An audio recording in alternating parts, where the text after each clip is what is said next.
Morning, guys, or afternoon, or evening, whenever you're catching this video. I'm going to be trying my very best going forward to do more content where I'm just sort of like talking about things that are happening in the world and trying to give a little bit of um, my perspective on some of the hot topics of the day. If at all possible, I'll simply refer to cultural things. But the truth is, our culture is downstream from our value system, from our ethics system, from our theological system.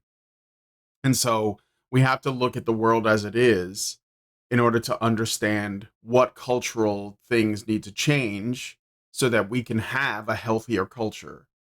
So today I'm going to be asking a question that I don't see enough people asking.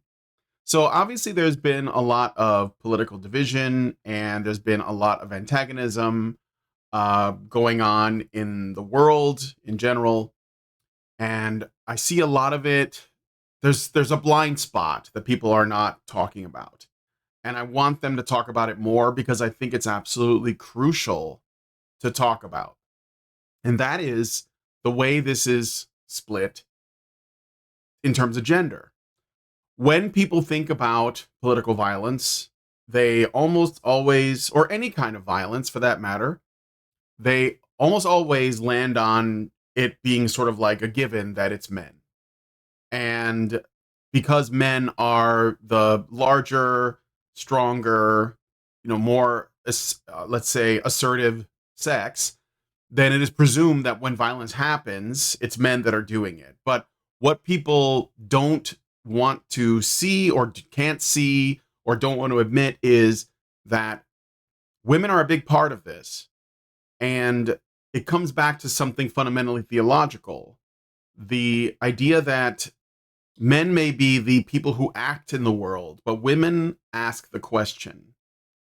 Women guide men. Men are the head, women are the neck, right? So, they're the men drive the ship, the woman is the navigator.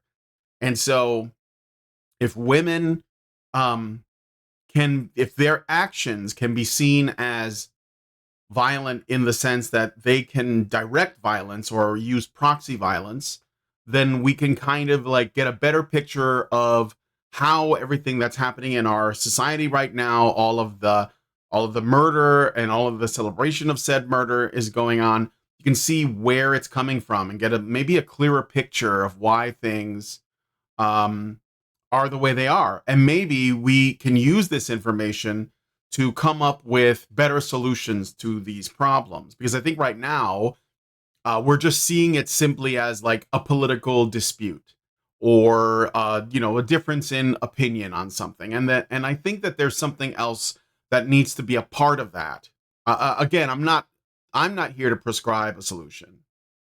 I'm not here to say this is what has to happen. I don't know the real answer to this question, but I am here to provide some more variables so that we can look at this better. So what inspired me to do this video that I'm making right now is the reaction to this woman who is a podcaster, Jennifer Welch. And I never heard of her channel before, but apparently she has nearly 2 million subscribers on YouTube and God knows where else. And she is I don't even like to use the word far left because I think it's just the left. She's just like a leftist wine mom that is ready not only to attack people on the right or the non-left, as it were, but even people on the left that aren't left enough. And I want to show you guys this video. I know you've seen it before. We're going to take a look at it, and then I'll give you my thoughts. Because I think that what people are missing is that this is part of a much bigger pattern. So here is Welch. Finally, if you think this Zoran thing is happening just in New York and you think people are waking up only in New York City, you're mistaken. Look at this clip of a wine mom at the No Kings March. Play the clip. Whatever his name was? Charlie Kirk, ma'am? Yeah, him is horrible. Horrible. Charlie Kirk is horrible? Yes, I'm glad he's not here. You're glad he's dead? Yes. Why Why would you say something like that, ma'am? Because he was horrible on the campuses, the college campuses. Horrible person. You know what? I do the exact same thing. Well, I'm Would you so be sorry. glad if I would die? Maybe. I'd have to think about it. You should be ashamed of yourself. Be ashamed of yourself. Your friend just said she'd be happy if I died. Just real quick, notice how many women are in this video. Like, not only is the Liberty Hangout woman, I forget her name, that's conducting the interviews, obviously she's a woman, and she's trying to have conversations with people, but the women who are, you know, involved in these protests, they're like the front lines out here, they're all women, and the woman reacting to this is a woman, and yet men are the violent ones, right? So anyway, let's continue. So listen up, Democratic establishment. You can either jump on board with this shit, or we're coming after you in the same way that we come after MAGA. Period. Stop taking AIPAC money. Go on an I'm sorry I took AIPAC money atonement tour if you want to stay in power. Stop missing out on these big rallies. Hakeem and Chuck should have been front and center introducing the next mayor of New York City, but no, they wouldn't show up because they're pussies. They're pussies that are beholden to the same corporations that that helped Donald Trump get elected. And this is just an embarrassment. Kudos to Bernie, to AOC, to Zoran. And that woman out in somewhere middle America saying, fuck Charlie Kirk. He was a racist. He was a piece of shit. There are so many more of us than there are of them. And these Democrats that continue to play patty cake with corporations and lobbyists, nobody wants that. Nobody wants you. We want politicians to speak freely and look at what the benefit is. Look at what is happening in New York. And you dipshits are sitting on the sidelines, running your social media like complete dorks. It's embarrassing. Get your shit together. Hakeem and Chuck, seriously, get your shit together because the Democratic Party is moving on. So she is basically saying that the people on her own side are not doing enough. And, you know, when they say that, there is violence underlying that. Now, of course, this woman's not going to go fight anybody. And this is another thing that people don't want to talk about.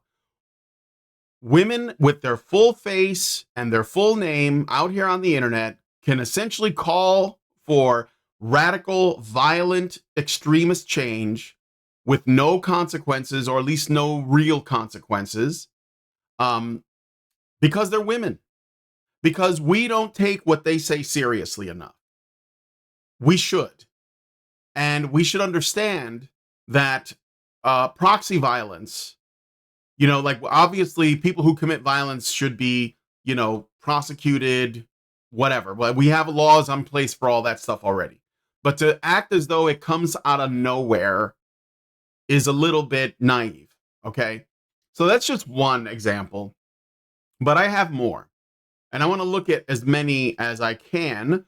So several women who made videos calling for the death of Donald Trump, or celebrating, or not calling for his death, or celebrating the death of Charlie Kirk, or others, you know, they took their posts down.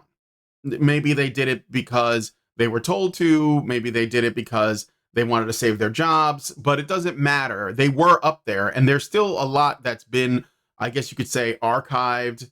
But I want to look at, let's see. Yeah, here's one that I thought you guys would find interesting, because this isn't just about American politics.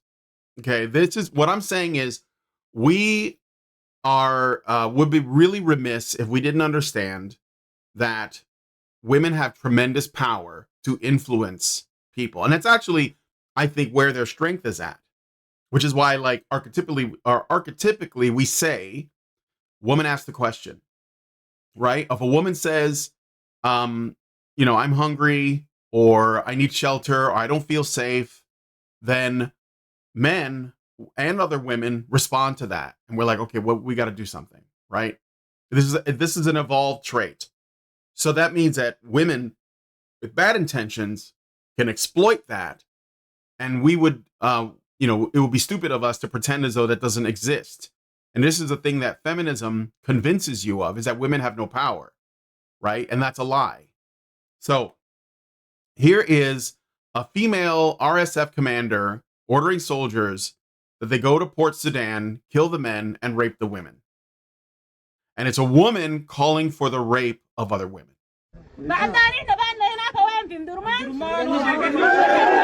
So I'll read that, I guess, because like some of you guys might not be looking. After this moment, we are heading to Omdurman and River Nile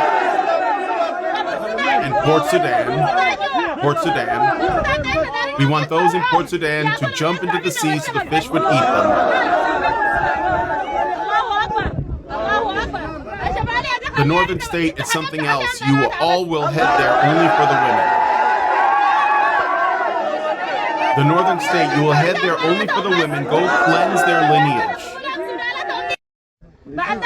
So, I mean, this is a Middle Eastern woman. I thought they were the most oppressed women ever. How is she making demands?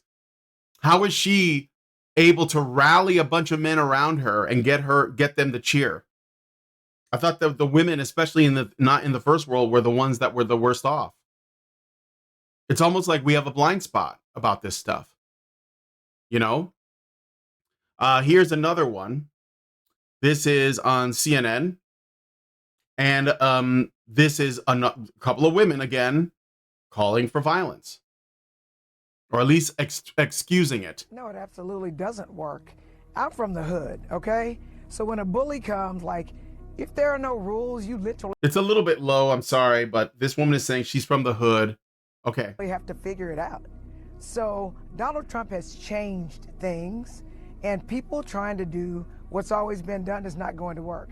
And I think that's why Democrats are losing black people. That's why they're losing poor people, because poor people, all they want is for us to fight. So if you hit me in my face, I'm not going to punch you back in your face. I'm going to go across your neck, because we can go back and forth fighting in each other's faces. You've got to hit hard enough where they won't come back. And so, yeah, for the same way I went to New York and spoke with Governor Kathy Hochul and said, if they're going to try to wipe us out in Texas, we need to wipe out every Republican in New York, in California, in Illinois. So this is Jolanda Jones, Democrat, Texas House Representative, not like a weirdo fringe figure, right? Mainstream Democrat, running for a U.S. House seat, full face, full name out there on mainstream media, CNN, saying that, like poor people, that they just want blood in the streets so they can get whatever, they get stuff to get their gibs. But it's a woman. This is the thing that it matters. Like, I know that you guys are sort of conditioned to see this in terms of like political, camps, or maybe different countries or different religions or different ideologies, whether that's like communists or fascists or Nazis or whatever, right? But if you look closely at all of the authoritarianism, like most of it is coming from women. And this is the thing and why is that? Well, because we don't see that as threatening, for one. Secondly, those women are not risking anything. Like they know that they're going to be safe. Like when Antifa was, like during the Summer of Love, you had Antifa and the Chaz Chop and everything. And there were all of these giant protests and riots and marches and, people obstructing traffic and preventing the various, police from doing their jobs. A lot of those Antifa members are trained, recruited, and groomed by women in education. Okay. So like the Yvette Falarca is one that comes to mind. Several climate activists organizations are run by women. When you have these protests and marches, usually there are women in the front, and they know that because they are in the front, they keep the rest safe, because they can exploit the fact that they're women to keep people from using violence on them. And if they do, like even if it's just force, what has happened? We've seen videos of, women who have obstructed ICE or border security or police, and they get thrown around, they get tossed to the side. And what happens? I mean, we laugh at this stuff. I see people laughing about it. But the thing is, that's what they want, because it makes the police and the border security people look terrible because they're throwing a woman around. Unless we figure out in our minds, if we're able to get around that, like, oh my God, how could you hurt a woman attitude? It's got to go. Right? So, like, this is the thing that we're going to keep seeing. I'm going to see how long this has been going. I don't want this to be too long. But this is the thing that we're seeing. So let me find, I got more clips, okay, of, TikTokers celebrating. So let's take a look at some videos on YouTube. Unfortunately, some of these will have men in them. And I'm not saying that men aren't doing this too, but I think that women are a large driver of this. And here's the thing I'll show you guys, because I thought this is what brought this on. So there's a guy named Rich Barris, named the People's Pundit. Let me see. I'll put it up on the screen here. And he is going to be conducting a survey on who supports political violence.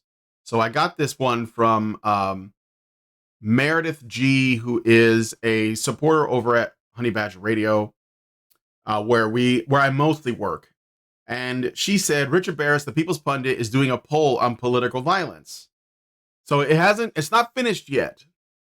But what is the early results are finding that the group that is most prone to supporting political violence is not young lost men, which is what is often, like how we always frame it. If you look, they'll always say it's men, it's white men, it's right-wing men, it's Christian men, it's incel men, it's red pill men, whatever. But it's not those guys. What it is, or at least that's where it's headed, the study's incomplete at this moment, but it's starting to look like it's actually educated women in their 30s and 40s. And so when the results come out, I'm going to come back with another video. But honestly, I wouldn't be surprised if that was the case. So, because, it makes sense. It tracks. Because if women are the most educated, like women are more educated than men now, they're outpacing men in schools. And what do you learn in school? What do you learn? Do you learn how to read and write and do arithmetic? I understand that, kids are failing at that all over the place. But do you learn about social justice? Yes. Do you learn about feminism? Absolutely. So why wouldn't a bunch of women come out of that under the impression that men are the enemy, that men who, basically the men in political power are the embodiment of patriarchy and white supremacy and capitalism? And what do you do about that? How do you fight back against fascists? How do you prevent this from happening? How do you do that when you feel like you are weak and powerless? They need to be eliminated. It's the only way to feel safe. And so these people know how to exploit that. So there was a woman who made a post on TikTok, lost her job over it. A lot of women who were, posting their celebration of Charlie Kirk's murder did end up losing their jobs. And, I don't know what to tell you. Like, why did they think they were immune? Because I know that men and people were getting canceled for social media posts for years. Cancel culture was like a big thing around the time of Me Too. This is like 10 years old. So why were leftist women feeling so emboldened to just put these opinions out there? Well, because they thought that they were immune. They thought they were safe. And they clearly weren't. And it's surprising. I don't know if that's the vibe shift or what. So let's look at some more clips here. And I have here's a classic. This is Waters.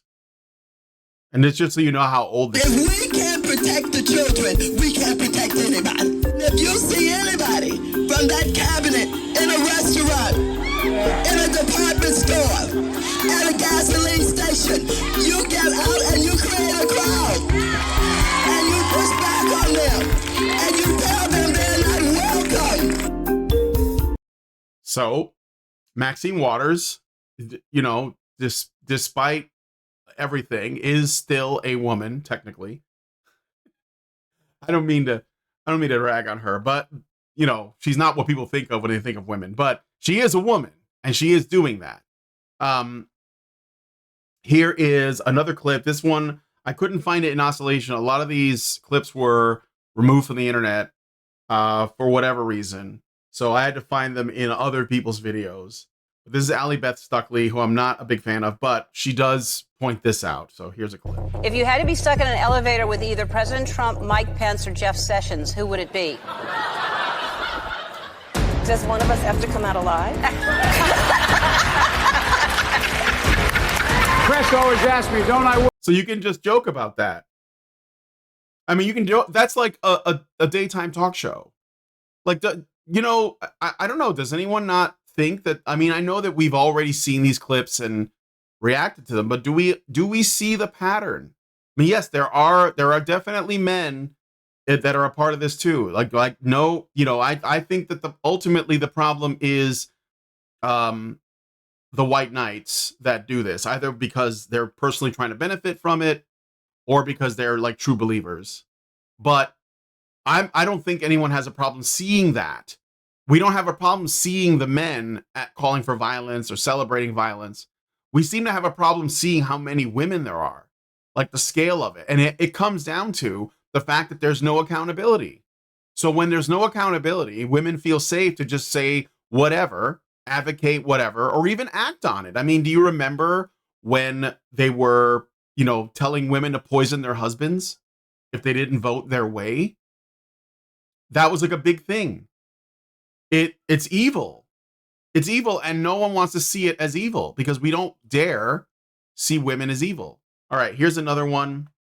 This is a woman who was arrested for threatening to kill President Trump. I'm Christina Aguayo in Dallas, and here are you. This is Christina Aguayo. I just found her channel. She has short videos, I guess, that are just news coverage. Your top stories. An Indiana woman has been arrested and charged for making death threats on Facebook against President Donald Trump. 50-year-old Natalie Ross Jones of Lafayette, Indiana, was arrested in D.C. and charged with 2 federal crimes in connection with making a series of threats on social media. Boy, look at that. That is something. In which she threatened to kill the president. Jones was charged with threatening to take the life of, kidnap, or inflict bodily harm upon the President of the United States and transmitting interstate commerce communications containing threats. According to court documents from August 2nd to August 9th, the Secret Service observed an Instagram account user named nat.jones, and it had posted threatening comments about Trump. The Instagram user called for President Trump's removal, labeled him as a terrorist, referred to his administration as a dictatorship, and said that Trump had caused extreme and unnecessary loss of life in relation to COVID. Then on Facebook, the same account continued to post threatening comments, with one saying, quote, "I'm willing to sacrificially kill this POTUS by disemboweling him and cutting out his trachea with Liz Cheney." She also petitioned Secretary of Defense Pete. So just like, and it's not just, the funny thing is too, it's not just like threats of murder and violence. It's like super torturous violence, like eviscerate him and like, that's insane. That's unhinged. But this is the thing. Like, I get that, people, they just get really emotional and maybe they say stupid things, but I don't know. I don't think that it's, I don't think it's radical to say that there is a specific issue with the way women call for violence and how they, essentially what they do is they go online and they say, I remember when Trump won the election, when we like called it, right? This is the election in 2024. And we did over at Honey Badger Radio, we did a reaction to a bunch of TikToks of women, upset. And it was mostly women. Like there were men too, and some trans people, but like mostly women. And they were saying, so who's going to do it? Like they were saying things like, well, we got to do something about this. We got to do something. They were basically suggesting that a man on their behalf step up and commit, an assassination or a murder. That's what they wanted. And this is the way they operate. And this is what people don't understand, because we see if a man murders another man, then we just see it in a vacuum. Like, well, that happened and that's terrible and that guy sucks, right? But if a woman convinces a man to kill another man, we don't see the woman's part in that. We only see the man's part in that. And I think it's important because, again, we underestimate the power that women have over men. And I mean that men should work on denying women that power, especially because like there is like a moral frame you can look at and say, well, because women can use that power for good. They can encourage good things in men. They can give them tremendous support in good things, in divine things, in virtuous things. And yes, that happens, but like we gotta like be able to tell the difference. I mean, there's evil stuff out there. All right. So here's another one. This is from Black Conservative 24. I'm not really sure. Again, I couldn't find this video anywhere else, so we're going to see. Amen to this. Thank you, ma'am, for protecting our president. This is just in case you didn't know. Hi, everyone. It's Judge Janine. I just wanted to let you know here from the United States Attorney's Office in D.C. that an individual by the name of Nathalie Rose Jones is now in custody, charged with 2 federal crimes for knowingly and willfully threatening to take the life of the President of the United States. She did come from New York to Washington, D.C., and she has been threatening and calling for the removal of the president, and even worse, as she got to D.C., her threats were on Facebook and Instagram, and she continued to call the president a terrorist and was working to have him eliminated. She is now in custody. She will be prosecuted to the full extent of the law. So yeah, I guess we caught one. That's good. But I wanted to share that with you guys. I guess I could. Let me see if there's anything else. I think I got my point across. There was a lot of this going around, and you probably have seen the TikTok videos of women fist pumping and celebrating and all of that. So I don't think I need to show those again. I'm sure you've seen them everywhere. But I just wanted to make this video because I think that there is a blind spot, and ultimately it is an underestimation of women's ability to do this. And because we don't take that seriously and we don't hold them accountable in some way, I mean, I'm not against, I'm not for necessarily like censoring people. But if it's, threat of violence, I think that you should respond to that. And also, if someone is just like doing this sort of like wink, wink, nudge, nudge thing, I think there should be pushback. I think people should point it out. And I think that if you make it less fashionable, you're going to see less of it. So this is just something I wanted to put out there. What do you guys think about this? And what do you think about me like just making these sort of, easy little videos? I try to do one every day if I can, talking about something. If I can make it like specifically cultural, I will. But sometimes I just got stuff on my mind. Like I have something I want to say about Zohran Mamdani, who is also, because, he's on the verge of winning the mayoral candidacy in New York. And I think that women have a large role to play in that as well. And I think that it behooves us to understand why. Because what we want to do now is just like blame men. And that's easy to do, but it's also kind of a consequence-free environment. Like you can do that all day and nobody cares. So why don't we take women's like motives seriously? Why don't we understand where they're coming from? So anyway, let me know what you guys think about this in the comments section. I appreciate you guys so much. And I don't have like any outro stuff or anything like that right now. So yeah, thanks guys for hanging out here. Like, share, subscribe, and comment, and I'll talk to you guys next time.